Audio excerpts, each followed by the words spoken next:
नमस्कार दोस्तों, बहुत बहुत स्वागत है आप सभी का एक बार फिर से। जी हां दोस्तों, पूरे दिन की कई महत्वपूर्ण और बड़ी खबरें निकलकर सामने आ रही है। जानेंगे सभी खबरों को विस्तार से। तो दोस्तों, खबरों में आगे बढ़ने से पहले वीडियो को एक प्यार भरा लाइक जरूर कर दें और ताजा खबरों को जानने के लिए चैनल को सब्सक्राइब भी जरूर कर लें।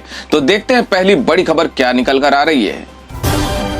बता दें कि कनाडा स्थित पंजाबी गायक शुभनीत सिंह के मुंबई कंसर्ट से पहले भारत के कई दिग्गजों ने उनका विरोध करना शुरू कर दिया है। इंडिया टुडे की रिपोर्ट के मुताबिक इस कंसर्ट के मुख्य प्रायोजक और इलेक्ट्रॉनिक ब्रांड बोट ने स्पॉन्सरशिप को वापस लेने का फैसला किया है।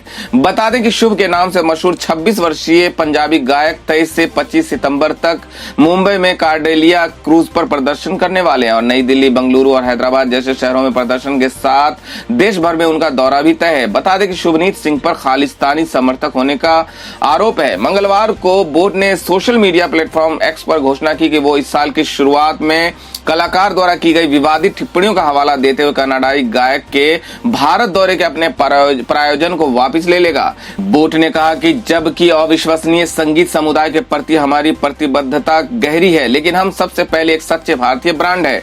इसलिए जब हमें कलाकार शुभ द्वारा इस साल की शुरुआत में की गई टिप्पणी के बारे में पता चला तो हमने दौरे से अपने प्रायोजन वापस लेने का फैसला किया।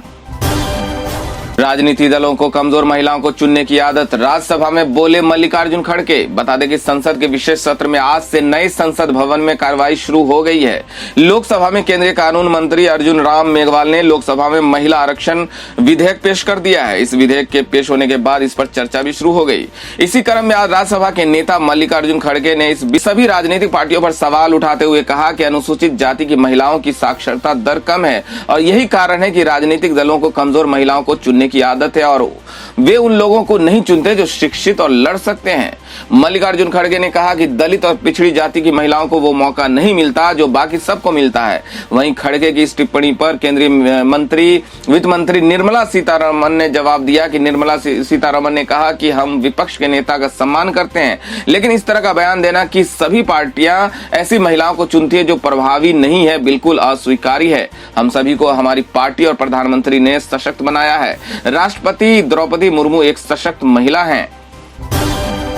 महिला आरक्षण विधेयक पर बोले एमआईएम चीफ असदुद्दीन ओवैसी, बोले हम इसके खिलाफ हैं, बताई ये वजह। बता दें कि संसद के विशेष सत्र के दूसरे दिन महिला आरक्षण विधेयक पास हुआ। इस बिल को मोदी सरकार ने नारी शक्ति वंदन अधिनियम विधेयक नाम दिया है। नए संसद भवन की लोकसभा में केंद्रीय मंत्री अर्जुन राम मेघवाल ने मंगलवार को महिला आरक्षण बिल पेश किया। वहीं अब इस बिल पर एमआईएम प्रमुख असदुद्दीन ओवैसी ने अपनी प्रतिक्रिया दी। नए संसद भवन से बाहर आने के बाद मीडिया से बात करते हुए ओवैसी ने कहा कि आप किसे प्रतिनिधित्व दे रहे हैं? जिनका प्रतिनिधित्व नहीं है उन्हें प्रतिनिधित्व दिया जाना चाहिए। महिला आरक्षण बिल पर एमआईएम प्रमुख असदुद्दीन ओवैसी ने कहा कि हम इसके खिलाफ है। उन्होंने कहा कि इससे पहले भी जब ऐसा बिल पेश हुआ था तब हमारी पार्टी ने इसका विरोध किया था। इस बिल में सबसे बड़ी खामी यह है कि इसमें ओबीसी और मुसलमान महिलाओं के लिए कोटा नहीं रखा गया है, इसलिए हम इसके खिलाफ हैं। लोकसभा में अधीर रंजन चौधरी के बयान पर हंगामा, महिला आरक्षण बिल पर किया ऐसा दावा, अमित शाह ने दिया जवाब। बता दें कि 18 सितंबर से शुरू हुए संसद के विशेष सत्र का आज दूसरा दिन है। ऐसे में मंगलवार को नई संसद के पहले ही दिन नेता प्रतिपक्ष अधीर रंजन चौधरी के बयान पर जमकर हंगामा हो गया, जिस पर एनडीए सांसदों ने आपत्ति जताई। दरअसल नेता प्रतिपक्ष अधीर रंजन चौधरी ने महिला आरक्षण बिल पर दावा करते हुए कहा कि ये बिल अभी भी अस्तित्व में है। उन्होंने दावा किया है कि मनमोहन सिंह के सरकार के दौरान महिला आरक्षण बिल जो संसद में पेश किया गया था वो अभी तक अस्तित्व में है। अधीर रंजन चौधरी के इस बयान के बाद गृह मंत्री अमित शाह ने उनके दावे को गलत करार दिया, जिसके बाद एनडीए सांसदों ने आपत्ति जताई और सदन में जोरदार हंगामा शुरू कर दिया।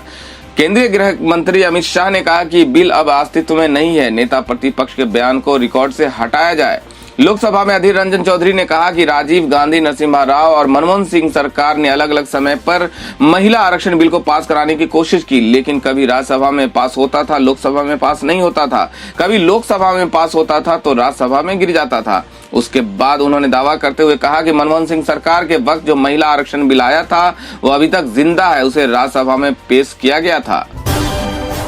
नेता प्रतिपक्ष के दावे पर अमित शाह ने कहा, महिला आरक्षण बिल लोकसभा में कभी पास नहीं हुआ था। दूसरा, ये बिल पुराना लोकसभा में लंबित है, ये सही नहीं है। ये बिल 2014 में ही लोकसभा के विघटन के साथ ही निरस्त कर दिया गया था। अधीर रंजन का ये बयान तथ्यात्मक रूप से गलत है। मैं मांग करता हूं कि नेता प्रतिपक्ष के बयान को रिकॉर्ड से हटाया जाए। पहला बवाल थमा नहीं, उदयनिधि ने फिर दिया नया बयान। कहा, सनातन धर्म को अब खत्म करने की जरूरत। बता दें कि तमिलनाडु के मंत्री और सीएम के स्टालिन के बेटे उदयनिधि स्टालिन के सनातन धर्म को लेकर दिए गए पिछले बयान पर मचा सियासी हंगामा अभी थमा भी नहीं है कि उन्होंने फिर से नया बयान देकर विवाद खड़ा कर दिया। उदयनिधि स्टालिन ने कहा कि सनातन धर्म को अब खत्म करने की जरूरत है और हम मानते हैं कि जन्म से सभी समान है।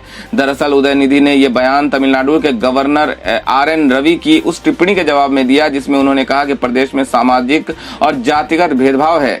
रविवार को आयोजित एक कार्यक्रम में गवर्नर RN रवि ने कहा कि तमिलनाडु में सामाजिक भेदभाव आज भी एक बड़ी समस्या बना हुआ है।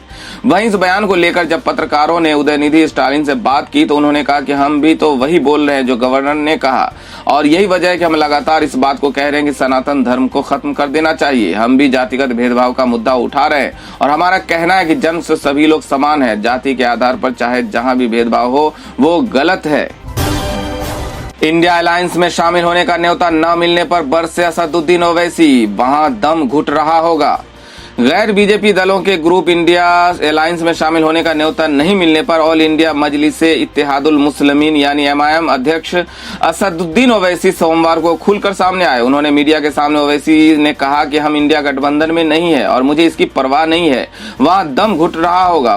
वे अपनी विचारधारा पर बीजेपी के खिलाफ क्यों नहीं खड़े हो रहे हैं।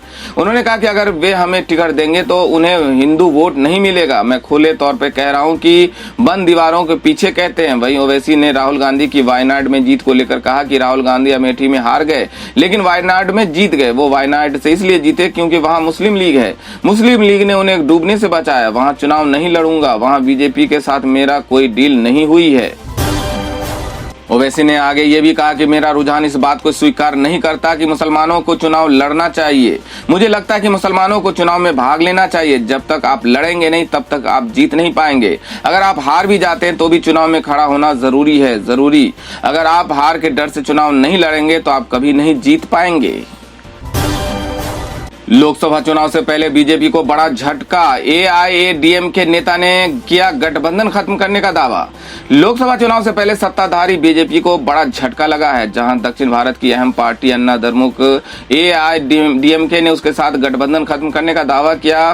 पिछले कई दिनों से दोनों दलों में विवाद की स्थिति देखने को मिल रही थी। मामले में अन्ना द्रमुक के वरिष्ठ नेता D जयकुमार ने कहा कि भगवा पार्टी यानी बीजेपी के साथ उनका कोई गठबंधन नहीं है। चुनावी समझौते पर कोई भी निर्णय केवल चुनाव के दौरान ही तय किया जाएगा।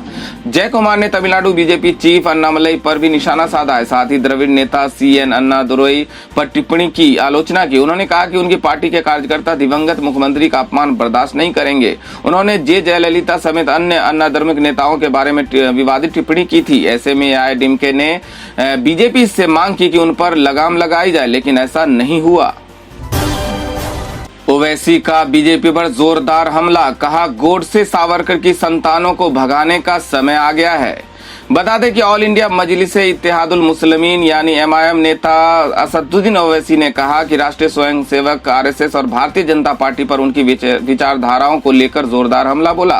राष्ट्रीय एकता दिवस के अवसर पर हैदराबाद में आयोजित एक कार्यक्रम में असदुद्दीन ओवैसी ने कहा कि विनायक दामोदर सावरकर और नाथूराम गोडसे तो चले गए लेकिन उनके बच्चे अभी भी यहाँ है। उन्हें अब भगाने का समय आ गया है। उन्होंने कहा कि 17 सितंबर 1948 को निजाम के शासन के तहत हैदराबाद के भारतीय संघ में विलय में RSS की कोई भूमिका नहीं थी। ओवैसी ने केंद्रीय गृह मंत्री अमित शाह पर सियासत के विलय के बारे में झूठ बोलने का आरोप लगाया। भारतीय संघ के साथ हैदराबाद राज्य का विलय बिना रक्तपात के हुआ था। हाल ही में हैदराबाद मुक्ति दिवस के आधिकारिक समारोह में बोलते हुए अमित शाह ने कहा था कि लौह पुरुष सरदार पटेल न होते तो इस विशाल क्षेत्र को इतनी जल्दी मुक्ति नहीं मिलती। वो सरदार पटेल ही थे जिन्होंने राष्ट्र सर्वप्रथम के सिद्धांत को चरितार्थ कर हैदराबाद में पुलिस एक्शन कर निर्णय लिया और खून का कतरा बहाए बिना बिना निजाम के रजाकारों की सेना को सरेंडर करने पर मजबूर कर दिया। ओवैसी ने कहा कि पुलिस कार्रवाई के बाद पंडित सुंदरलाल के नेतृत्व में एक समिति ने हैदराबाद राज्य का दौरा किया था। ओवैसी ने कहा कि रिपोर्ट में पंडित सुंदरलाल ने कहा कि 20,000 से अधिक मुस्लिम मारे गए। हैदराबाद का एकीकरण बिना रक्तपात के संभव हो सकता था, लेकिन ये तत्कालीन शासकों की गलती थी। मणिपुर के मुद्दे पर खड़गे ने पीएम मोदी पर किया डायरेक्ट अटैक, कहा बदलना है तो हालात बदलो। बता दें कि संसद के विशेष सत्र के पहले दिन सोमवार को राज्यसभा में विपक्ष के नेता मल्लिकार्जुन खड़गे ने मणिपुर के मुद्दे को लेकर प्रधानमंत्री नरेंद्र मोदी पर सीधा निशाना साधा है।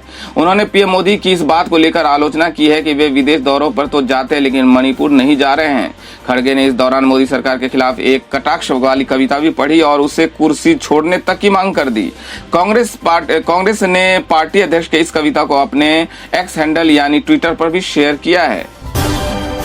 अपने भाषण के दौरान खड़गे ने बीजेपी को यह भी सलाह दी कि वो अपनी राजनीति का तरीका बदले। उन्होंने कहा कि आप जो राजनीति करते हैं उसका रास्ता बदलिए, हमारे नई संसद में शिफ्ट करने से कुछ भी नहीं होगा। इससे पहले प्रधानमंत्री नरेंद्र मोदी ने लोकसभा में पुराने संसद भवन के 75 साल की ऐतिहासिक यात्रा का जिक्र करते हुए उसकी उपलब्धियां गिनाई। साथ ही इन 7.5 दशकों के दौरान देश की संसदीय व्यवस्था की मर्यादा बढ़ाने वाले तमाम नेताओं और सांसदों के योगदान का भी गौरवगान किया।